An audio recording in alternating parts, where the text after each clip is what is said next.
روز 29 بچه ها، یه روز دیگه مونده تا پایان این دوره 30 روزه است. یه روز دیگه مونده. پس خوب گوشتون به من باشه تو امروز. برام ازتون سوال بپرسم. خیلی خوشحالم شما رو میبینم.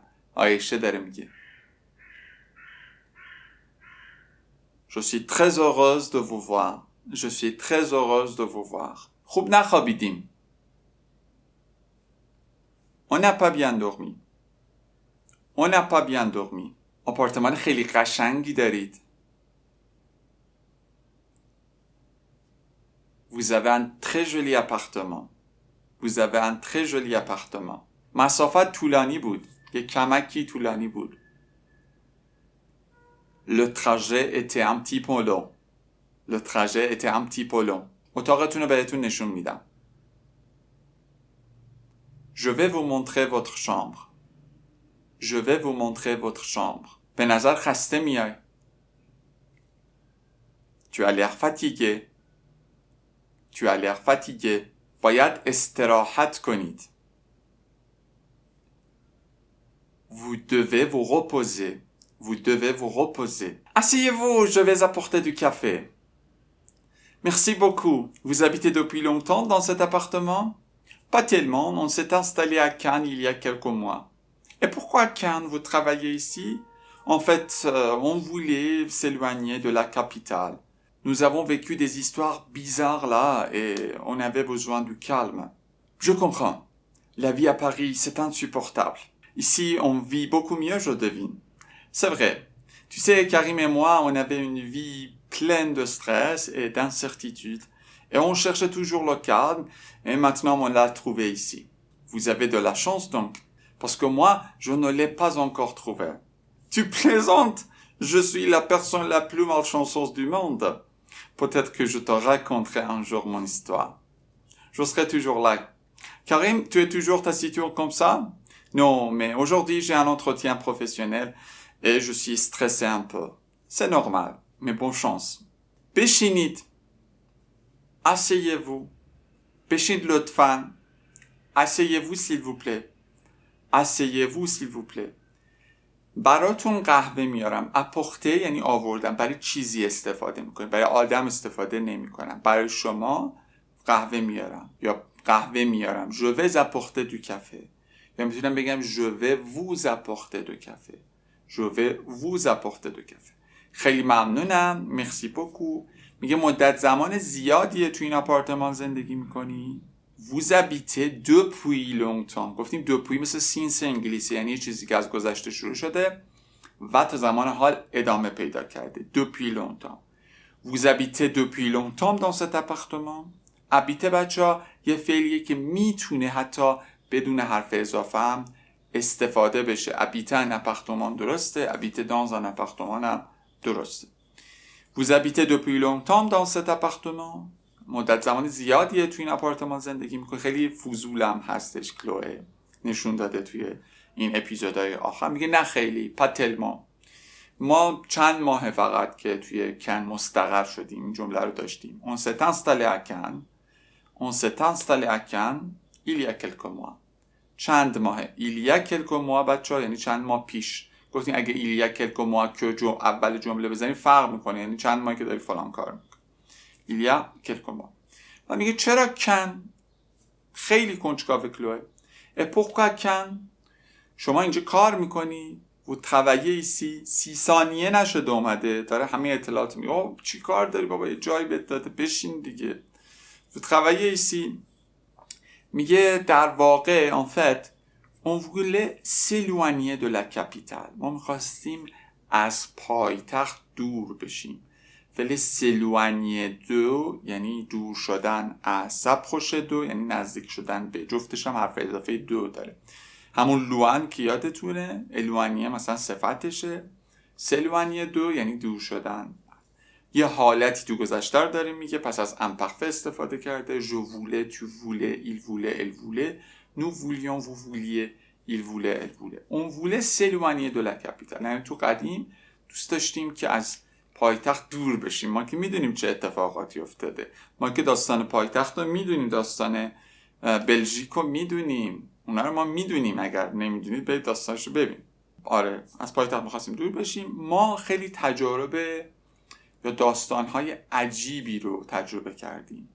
بچه‌ها ویوغ میتونه به معنای تجربه کردن هم باشه و پارتیسیپاسش خیلی عجیبه خودش، چون وکوه، خیلی به ویوغ ربطی نداره.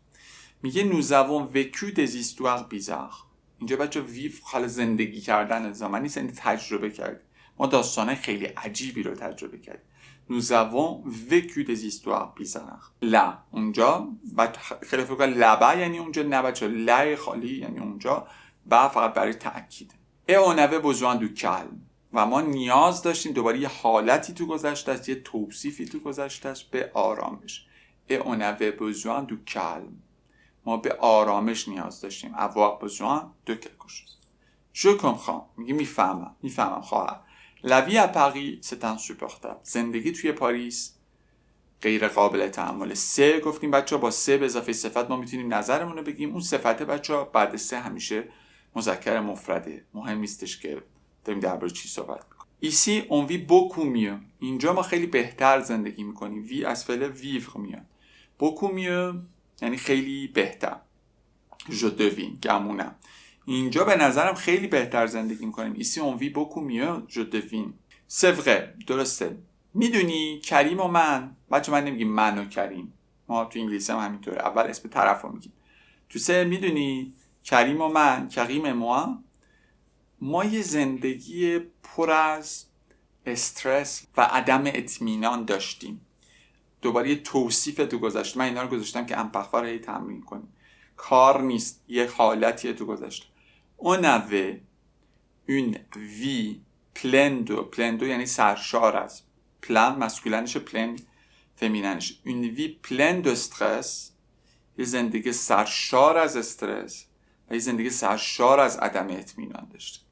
این هم داره سفره دلش رو باز میکنه. elle ouvre son sac. une vie pleine de stress et d'incertitude et on cherchait toujours le calme. et on cherchait toujours و همیشه در گذشته دوباره یه حالتی داریم، همیشه دنبال آرامش بود. on cherchait toujours le calme و اینجا پیداش کردیم و الان اینجا پیداش کردیم. maintenant on l'a trouvé ici. trouver بچه COD میگیره، verbe transitif direct، پس لولاله استفاده میکنه و اینجا پیداش کردیم. بعد میگه که شما پس شانس دارید، شما شانس باهاتونه که اینجا کلمه پیدا کردید. vous avez de la chance donc. خب ما میگه avoir de la chance بچه، چون یک مقداری از شانس رو ما داریم، ما همه شانس رو نداریم. حتی کلمه هم میتونیم بگیم دو کلمه، یعنی یک مقداری آرامش. vous avez de la chance donc parce que moi je ne l'ai pas encore trouvé. برای اینکه من هنوز پیداش نکردم. دوباره اینجا میگه trouver direct l'apostrophe گرفته، لو لا l'apostrophe ل. je ne l'ai pas encore یعنی نه هنوز. je ne l'ai pas encore trouvé. برای اینکه من هنوز پیداش نکردم. parce que moi je ne l'ai pas encore trouvé. parce que moi je ne l'ai pas encore. بعد میگه شوخی میکنی دیگه، نه شوخی کردم چه پلزانته. تو پلزانت گرفتی ما رو همون. تو پلزانت من شانس دارم.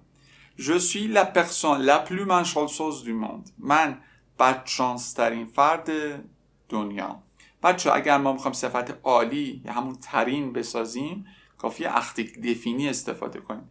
یعنی malchanceuse میشه بدشانس، plus malchanceuse میشه بدشانس تر، ولی اگه بخوام بگم بدشانس ترین باید اختیک دفینی لولاله بهش اضافه کنم، میشه je suis la plus malchanceuse یا la plus malchanceuse du monde یا la personne la plus malchanceuse du monde. پس اختیک اضافه میکنیم ترین میشه. بعد میگه شاید که برات یه روزی داستانم رو تعریف کردم. peut-être que je te raconterai un jour mon histoire. raconter این histoire یعنی تعریف کردن یه داستانی. peut-être بچه یکی از مواردی که باش میتونیم معمولا فوتور سامپل استفاده کنیم. یعنی شاید یه روزی برای تعریف کنم. فوتور سامپل هم میدونید که با مستر و IAS ONS OZ میگه من همیشه اینجا خواهم بود، یعنی کاملا مشتاقم که سری به من بگی je serai toujours là. بعد برمیگرده رو به کریم که نه، آره رو به کریم. کریم tu es toujours taciturne comme ça. taciturne باشه یعنی کم حرف. میگه همیشه همینجوری کم حرفی کریم. بعد میگه no. نه. ببین aujourd'hui j'ai un entretien professionnel. entretien بچه همون انترویوه. امروز من یه دونه مصاحبه شغلی دارم و یکم استرس دارم. et je suis stressé un peu. بعد میگه c'est normal mais bonne chance. ولی آرزوی شانس براش میکنم. امیدوارم که موفق باشی. Asseyez-vous. Je vais apporter du café. Merci beaucoup. Vous habitez depuis longtemps dans cet appartement? Pas tellement. On s'est installé à Caen il y a quelques mois. Et pourquoi Caen? Vous travaillez ici? En fait, on voulait s'éloigner de la capitale. Nous avons vécu des histoires bizarres et on avait besoin de calme. Je comprends. La vie à Paris, c'est insupportable. Ici, on vit beaucoup mieux, je devine. C'est vrai. Tu sais, Karim et moi, on avait une vie pleine de stress et d'incertitude. On cherchait toujours le calme et maintenant on l'a trouvé ici. Vous avez de la chance donc, parce que moi, je ne l'ai pas encore trouvé. Tu plaisantes? Je suis la personne la plus malchanceuse du monde. Peut-être que je te raconterai un jour mon histoire. Je serai toujours là. Karim, tu es toujours taciturne comme ça? Non, mais aujourd'hui, j'ai un entretien professionnel. Et je suis stressé un peu. C'est normal, et bonne chance. دمتون گرم. مراقب خودتون باشید. روز آخر میبینمتون.